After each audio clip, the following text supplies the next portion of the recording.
परिवर्तनीय एकादशी व्रत कथा। जय श्री कृष्णा, राधे राधे। जय श्री हरिविष्णु। आज भाद्रपद मास के शुक्ल पक्ष की एकादशी तिथि है और इस एकादशी को परिवर्तनीय एकादशी के नाम से जाना जाता है और कुछ स्थानों पर इसे जल झूलनी एकादशी और डोल ग्यारस भी कहते हैं। यह एकादशी सभी प्रकार के सुखों और वाजपेयी यज्ञ के बराबर फलों को देने वाली मानी जाती है। आज मैं आपको सुना रही हूँ परिवर्तनीय एकादशी की बड़ी ही दुर्लभ कथा। आज के दिन एकादशी माता और परिवर्तित होती है तथा वैकुंठ की प्राप्ति होती है। तो आप सभी लोग बड़ी ही श्रद्धा और प्रसन्नचित्त मन से इस कथा को पूरा अवश्य सुनिए। तो आइए भगवान श्री लक्ष्मी नारायण जी के चरणों का ध्यान करते हुए इस पावन कथा को सुनते हैं। एक बार पांडुनंदन अर्जुन ने भगवान श्री कृष्ण जी से कहा है, माधव, भादो की शुक्ल पक्ष की एकादशी का क्या नाम है तथा उसके व्रत का क्या विधान है? उस एकादशी के उपवास को करने से किस फल की प्राप्ति होती है? अर्जुन कहते हैं, हे माधव, कृपा कर यह सब समझाकर कहिए। तब श्री कृष्ण जी ने कहा, हे पार्थ, भाद्रपद माह के शुक्ल पक्ष की एकादशी को परिवर्तनीय एकादशी कहते हैं। इस एकादशी की कथा के सुनने मात्र से ही सभी पापों का शमन हो जाता है, अर्थात नाश हो जाता है और मनुष्य स्वर्ग का अधिकारी बन जाता है। इस एकादशी की कथा से नीच पापियों का भी उद्धार हो जाता है। यदि कोई धर्मपरायण मनुष्य एकादशी के दिन मेरा पूजन करता है तो मैं उसको संसार की पूजा का फल देता हूँ। जो मनुष्य मेरी पूजा करता है उसे मेरे लोक की प्राप्ति होती है, इसमें तनिक भी संदेह नहीं है। जो मनुष्य इस दिन मेरा कमल से पूजन करता है वे अवश्य ही मेरे समीप आता है। जो मनुष्य इस एकादशी के दिन भगवान श्री वामन का पूजन करता है वह तीनों देवता अर्थात ब्रह्मा, विष्णु, महेश की पूजा करता है। हे अर्जुन, जो मनुष्य इस एकादशी का उपवास करते हैं उन्हें इस संसार में कुछ भी करना शेष नहीं रहता। इस एकादशी के दिन भगवान विष्णु करवट बदलते हैं, इसलिए इसे परिवर्तनीय एकादशी कहते हैं। यह सुनकर अर्जुन ने कहा है, जनार्दन, आपके वचनों को सुनकर मैं भ्रम में पड़ गया हूँ कि आप किस प्रकार सोते हैं तथा करवट बदलते हैं। आपने बलि को क्यों बांधा और वामन रूप धारण करके क्या लीलाएं की कृपा कर, सब आप विस्तार पूर्वक कहिए। तब भगवान श्री कृष्ण जी ने कहा, हे कुंती पुत्र अर्जुन, अब तुम समस्त पापों का शमन करने वाली इस कथा का ध्यानपूर्वक श्रवण करो। भगवान श्री कृष्ण कहते हैं, हे अर्जुन, त्रेता युग में बलि नाम का एक असुर था। वह अत्यंत भक्तदानी, सत्यवादी तथा ब्राह्मणों की सेवा करने वाला था। वह सदा यज्ञ तप आदि किया करता था। अपनी इसी भक्ति के प्रभाव से वह स्वर्ग में देवेंद्र के स्थान पर राज्य करने लगा। देवराज इंद्र तथा अन्य देवता इस बात को सहन नहीं कर सके और भगवान श्री हरि के पास जाकर प्रार्थना करने लगे। अंत में मैंने वामन रूप धारण किया और तेजस्वी ब्राह्मण बालक के रूप में राजा बलि पर विजय प्राप्त की। यह सुनकर अर्जुन ने कहा कि हे प्रभु, आपने उस बलि को किस प्रकार जीता? कृपा कर ये सब विस्तार पूर्वक बताइए। तब भगवान श्री कृष्ण जी ने कहा है, अर्जुन, मैंने वामन रूप धारण करके राजा बलि से याचना की कि हे राजन, तुम मुझे 3 पग भूमि दान दे दो, इससे तुम्हें 3 लोक के दान का फल प्राप्त होगा। राजा बलि ने इस छोटी सी याचना को स्वीकार कर लिया और भूमि देने को तैयार हो गया। जब उसने मुझे वचन दे दिया तब मैंने अपना आकार बढ़ाया और भूलोक में पैर, भुवन लोक में जंघा, स्वर्ग लोक में कमर, महलोक में पेट, जनलोक में हृदय, तपलोक में कंठ और सत्यलोक में मुख रखकर अपने शीर्ष को ऊंचा उठा लिया। उस समय सूर्य, नक्षत्र, इंद्र तथा अन्य देवता मेरी स्तुति करने लगे। तब मैंने राजा बलि से पूछा कि हे राजन, अब मैं तीसरा पग कहाँ रखूं? इतना सुनकर राजा ने अपना शीश नीचे कर लिया। तब मैंने अपना तीसरा पग उसके शीर्ष पर रख दिया और इस प्रकार देवताओं के हित के लिए मैंने अपने उस ससुर भक्त को पाताल लोक में पहुंचा दिया। तब वह मुझसे विनती करने लगा। तब मैंने कहा कि हे बलि, मैं सदैव तुम्हारे साथ रहूंगा। भादो के शुक्ल पक्ष की परिवर्तन नामक एकादशी के दिन मेरी एक प्रतिमा राजा बलि के पास रहती है और एक क्षीर सागर में शेषनाथ पर शयन करती रहती है। हे अर्जुन, दान करने के उपरांत मनुष्य को अभिमान नहीं करना चाहिए। राजा बलि ने अभिमान किया और पाताल को चला गया। इससे इस बात का भी बोध होता है कि अति हर कार्य के लिए बुरी होती है। एक अन्य कथा के अनुसार सूर्यवंश में मानदाता नामक चक्रवर्ती राजा हुए। उनके राज्य में सुख संपदा की कोई कमी नहीं थी। प्रजा सुख से जीवन व्यतीत कर रही थी। परंतु एक समय उनके राज्य में 3 वर्षों तक वर्षा नहीं हुई। प्रजा दुख से व्याकुल थी। तब महाराज भगवान नारायण की शरण में जाते हैं और उनसे अपनी प्रजा के दुख दूर करने की प्रार्थना करते हैं। राजा भादो माह के शुक्ल पक्ष की एकादशी का व्रत करते हैं। इस प्रकार व्रत के प्रभाव स्वरूप राज्य में वर्षा होने लगती है और सभी के कष्ट दूर हो जाते हैं। राज्य में पुनः खुशियों का वातावरण छा जाता है। जल झूलनी एकादशी अर्थात परिवर्तनीय एकादशी के दिन जो व्यक्ति व्रत करता है उसे भूमि दान करने और गौ दान करने के पश्चात मिलने वाले पुण्य फलों से अधिक शुभ फलों की प्राप्ति होती है। इसके बाद अर्जुन ने कहा है, माधव, अब बाप मुझे इस एकादशी का महत्व और विधि बताइए। तब भगवान श्री कृष्ण जी कहते हैं कि आज ही के दिन माता यशोदा ने जलाशय पर जाकर मेरे वस्त्र धोए थे। इसी कारण इसे जल झूलनी एकादशी कहते हैं। और कई स्थानों पर इस दिन भगवान को पालकी यानी डोली में ले जाया जाता है, इसीलिए इसे डोल ग्यारस भी कहते हैं। हे अर्जुन, अब इस एकादशी की व्रत विधि बड़े ही ध्यानपूर्वक सुनो। इस एकादशी व्रत का नियम पालन 10वीं तिथि की रात से ही शुरू कर देना चाहिए और ब्रह्म का पालन करना चाहिए। एकादशी के दिन सुबह स्नान आदि करने के बाद साफ कपड़े पहनकर भगवान वामन की प्रतिमा के सामने बैठकर व्रत संकल्प ले। इस दिन यथासंभव उपवास करें। उपवास में अन्न ग्रहण नहीं करें। संभव ना हो तो एक समय फलाहार कर सकते हैं। इसके बाद भगवान वामन की पूजा विधि विधान से करें। भगवान वामन को पंचामृत से स्नान कराए।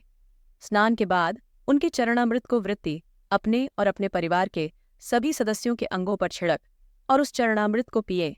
इसके बाद भगवान को गंध पुष्प धूप दीप नैवेद्य आदि पूजन सामग्री अर्पित करें। इस दिन पूरे समय भगवान विष्णु का जाप करते रहना चाहिए और साथ ही साथ भगवान शिव और माता पार्वती का ध्यान करने से भी भगवान श्री लक्ष्मी नारायण जी की कृपा प्राप्त होती है। व्रत के अगले दिन वेद पाठ करने वाले ब्राह्मणों को भोजन कराकर दान दक्षिणा दे। ऐसा करने से घर में सुख शांति ऐश्वर्य में वृद्धि होती है और निश्चित रूप से संतान सुख की प्राप्ति होती है। इस दिन सूर्य देवता को अर्घ्य अवश्य दे, केले के पेड़ की पूजा करें और गाय को चने की दाल और गुड़ अवश्य खिलाए। रात्रि जागरण करने से जन्म जन्मों के पाप कट जाते हैं। घर आए हुए किसी भी व्यक्ति का अपमान नहीं करना चाहिए। ओम नमो भगवते वासुदेवाय नमः महामंत्र का जितना अधिक हो सके जाप करना चाहिए। भगवान को तुलसी मिश्रित जल अवश्य पिलाना चाहिए। विष्णु सहस्त्र नाम का जाप एवं भगवान वामन की कथा सुने। रात को भगवान वामन की मूर्ति के समीप ही सोए और दूसरे दिन यानी द्वादशी के दिन वेदपाठी ब्राह्मण को भोजन कराकर दान देकर आशीर्वाद प्राप्त करें। जो मनुष्य यजन के साथ विधिपूर्वक इस व्रत को करते हुए रात्रि जागरण करते हैं, उनके समस्त पाप नष्ट होकर अंत में वे स्वर्गलोक को प्राप्त होते हैं। इस एक एकादशी की कथा के श्रवण मात्र से वाजपेयी यज्ञ का फल प्राप्त होता है। आइए अब श्रवण करते हैं तुलसी माता की कथा। इस कथा को सुनने से ही एकादशी का व्रत पूर्ण माना जाता है। प्राचीन समय की बात है। एक परिवार में ननद और भाभी साथ साथ रहा करती थीं। ननद का विवाह अभी नहीं हुआ था। वह तुलसी जी के पौधे की बहुत सेवा करती थी। नियम से तुलसी को सींचती और दीपक जलाती थी। लेकिन उसकी भाभी को यह सारी बातें बिल्कुल भी पसंद नहीं थीं। जब कभी उसकी भाभी को बहुत ज्यादा गुस्सा आता तब वह अपनी ननद को ताना देते हुए कहती कि जब तुम्हारा विवाह होगा तो मैं इस तुलसी को ही बारातियों को खाने को दूंगी और तुम्हारे दहेज में भी तुलसी ही दूंगी। तुम जब देखो तुलसी की ही सेवा करती रहती हो। कुछ समय बीत जाने पर ननद का विवाह तय हो गया। विवाह के दिन भाभी ने अपने कहे अनुसार बारातियों के सामने तुलसी का वह गमला फोड़ दिया जिसकी सेवा उसकी ननद की करती थी और तुलसी के पत्ते खाने के लिए कहा। तुलसी जी की कृपा से वह फूटा हुआ गमला कई सारे स्वादिष्ट पकवानों में बदल गया। भाभी ने गहनों के नाम पर तुलसी की मंजरी से बने हुए गहने अपनी ननद को पहना दिए।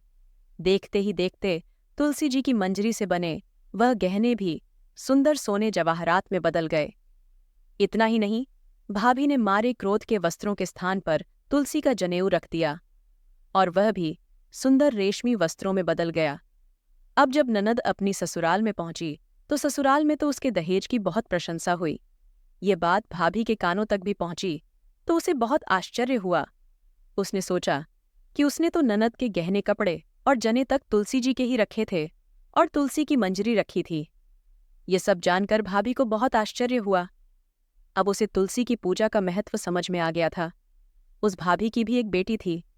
तब वह अपनी बेटी से कहने लगी कि बेटी, तुम भी तुलसी की सेवा किया करो, तुम्हें भी तुम्हारी बुआ की तरह फल मिलेगा।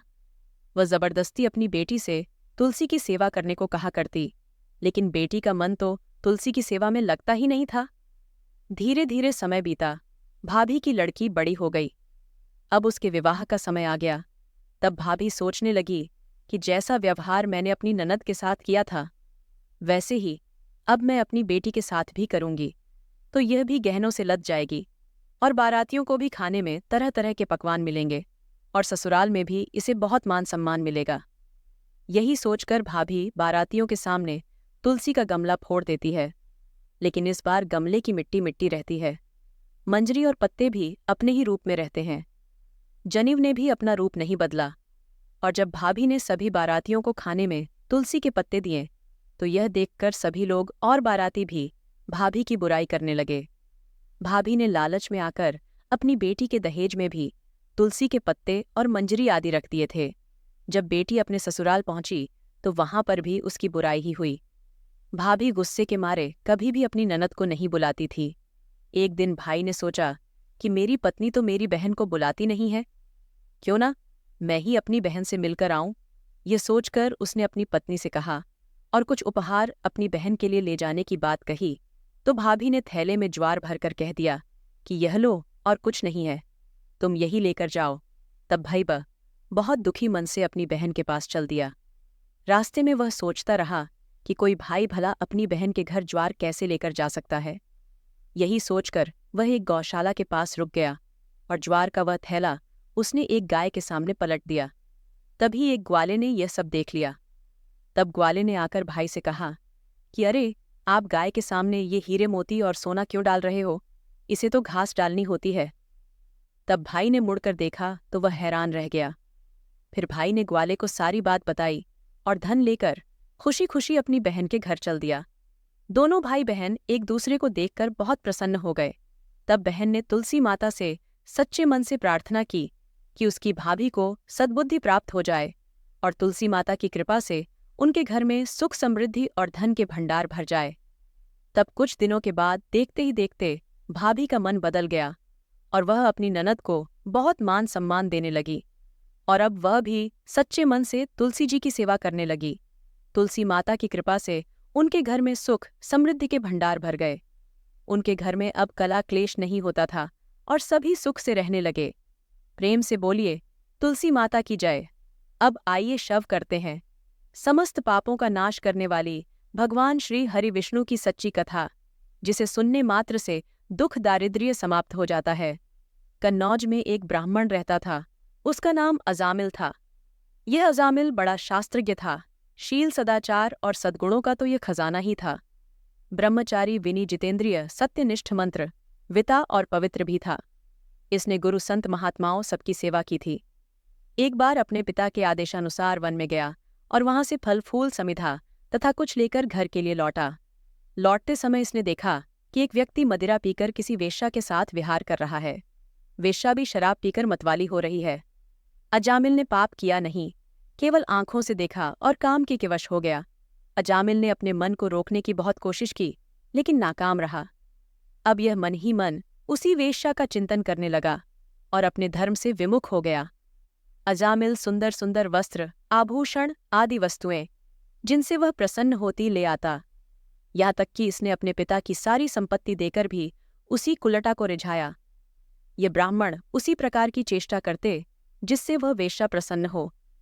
इस वेश्या के चक्कर में इसने अपने कुलीन नवयुवती और विवाहिता पत्नी तक का परित्याग कर दिया और उस वैश्या के साथ रहने लगा। इसने बहुत दिनों तक वैश्या के मल समान अपवित्र अन्न से अपना जीवन व्यतीत किया और अपना सारा जीवन ही पाप में कर लिया। ये कुबुद्धि न्याय से अन्याय से जैसे भी जहां कहीं भी धन मिलता वहीं से उठा लाता और उस वेश्या के कुटुंब का पालन करने में ही ये व्यस्त रहता। चोरी से, जुए से और धोखाधड़ी से अपने परिवार का पेट पालता था। एक बार कुछ संत इसके गांव में आए। गांव के बाहर संतों ने कुछ लोगों से पूछा कि भैया, किसी ब्राह्मण का घर बताइए, हमें वहां पर रात गुजारनी है। इन लोगों ने संतों के साथ मजाक किया और कहा, संतों, हमारे गांव में तो एक ही श्रेष्ठ ब्राह्मण है जिसका नाम है अजामिल, और इतना बड़ा भगवान का भक्त है कि गांव के अंदर नहीं रहता, गांव के बाहर ही रहता है। अब संत जन अजामिल के घर पहुंचे और दरवाजा खटखटाया। भक्त अजामिल, दरवाजा खोलो। जैसे ही अजामिल ने आज दरवाजा खोला तो संतों के दर्शन करते ही मानो आज अपने पुराने अच्छे कर्म उसे याद आ गए।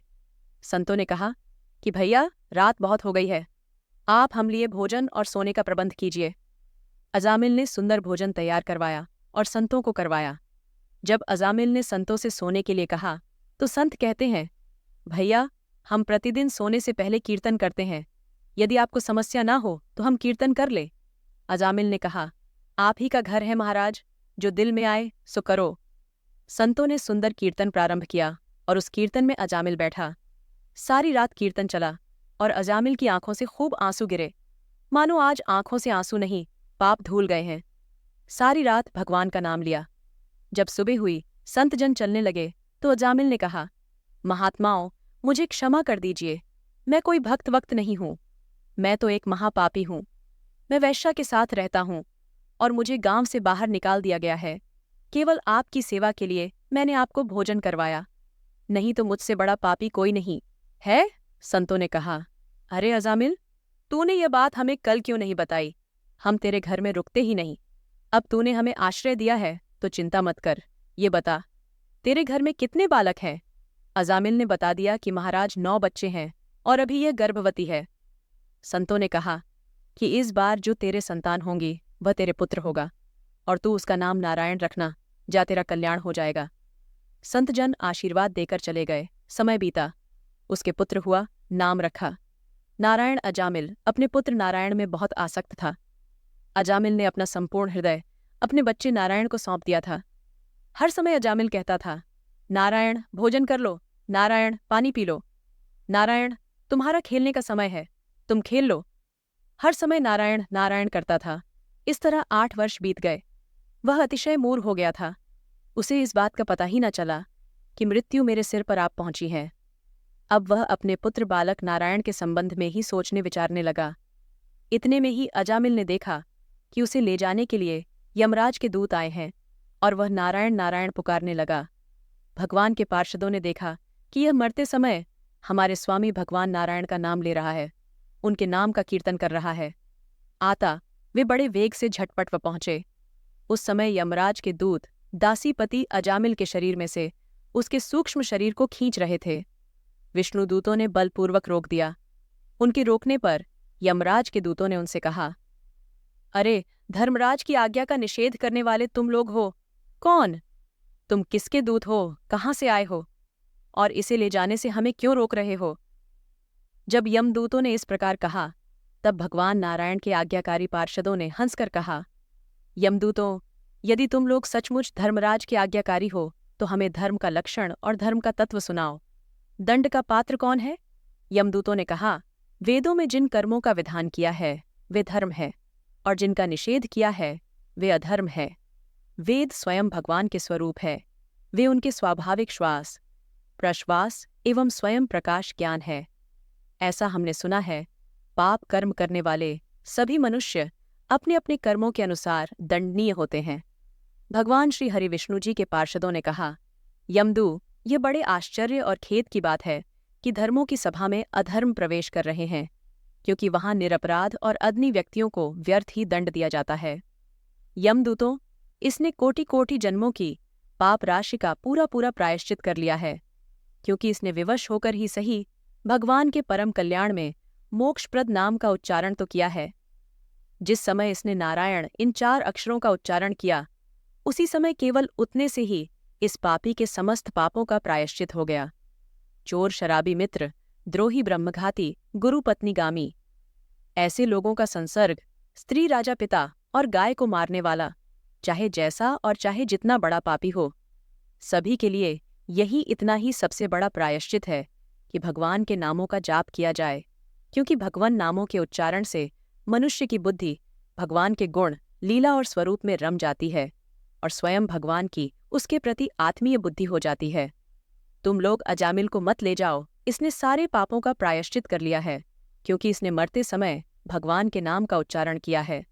इस प्रकार भगवान के पार्षदों ने भागवत धर्म का पूरा पूरा निर्णय सुना दिया और अजामिल को यमदूतों के पास से छुड़ाकर मृत्यु के मुख से बचा लिया।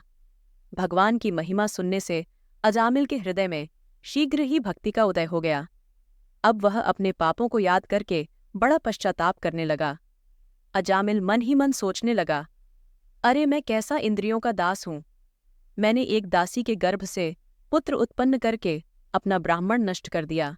ये बड़े दुख की बात है। धिक्कार है मुझे, बार बार धिक्कार है। मैं संतों के द्वारा निंद हूँ, पात्मा हूँ। मैंने अपने कुल में कलंक का टीका लगा दिया। मेरे मांबा बूढ़े और तपस्वी थे, मैंने उनका भी परित्याग कर दिया। मैं कितना कृतन हूँ। मैं अब अवश्य ही अत्यंत भयावन नरक में गिरंगा, जिसमें गिरकर धर्मघाती पात्माकामी पुरुष अनेकों प्रकार की यम यातना भोगते हैं। कहाँ तो मैं महाकपट्टी पापी, निर्लज्ज और ब्रह्मतेज को नष्ट करने वाला, तथा कहाँ भगवान का वह परम मंगलमय नारायण नाम। सचमुच मैं तो कृतार्थ हो गया। अब मैं अपने मन, इंद्रिय और प्राणों को वश में करके ऐसा प्रयत्न करूंगा कि फिर अपने को घोर अंधकार में नरक में न डालूं। मैंने यमदूतों से डर के अपने पुत्र नारायण को पुकारा और भगवान के पार्षद प्रकट हो गए। यदि मैं वास्तव में नारायण को पुकारता तो क्या आज श्री नारायण मेरे सामने प्रकट नहीं हो जाते। अब अजामिल के चित्त में संसार के प्रति तीव्र वैराग्य हो गया। वे सबसे संबंध और मोह को छोड़कर हरिद्वार चले गए। उस देवस्थान में जाकर वे भगवान के मंदिर में आसन पर बैठ गए और उन्होंने योग मार्ग का आश्रय लेकर अपनी सारी इंद्रियों को अन्य विषयों से हटाकर मन भगवान श्री हरि विष्णु में लीन कर लिया और मन को बुद्धि में मिला दिया। इसके बाद आत्मचिंतन के द्वारा उन्होंने बुद्धि को विषयों से पृथक कर लिया तथा भगवान के धाम अनुभव स्वरूप परब्रह्म में जोड़ दिया। इस प्रकार जब अजामिल की बुद्धि त्रिगुण मय प्रकृति से ऊपर उठकर भगवान के स्वरूप में स्थित हो गई, तब उन्होंने देखा कि उनके सामने वही चारों पार्षद जिन्हें उन्होंने पहले देखा था खड़े हैं। अजामिल ने सिर झुकाकर उन्हें नमस्कार किया। उनका दर्शन पाने के बाद उन्होंने उस तीर्थ स्थान में गंगा के तट पर अपना शरीर त्याग दिया और तत्काल भगवान के पार्षदों का स्वरूप प्राप्त कर दिया। अजामिल भगवान के पार्षदों के साथ स्वर्णम विमान पर आरूढ़ होकर आकाश मार्ग से भगवान लक्ष्मीपति के निवास स्थान वैकुंठ को चले गए। जय श्री कृष्णा। राधे राधे। अगर वीडियो पसंद आई तो हमारे चैनल को सब्सक्राइब करें। धन्यवाद।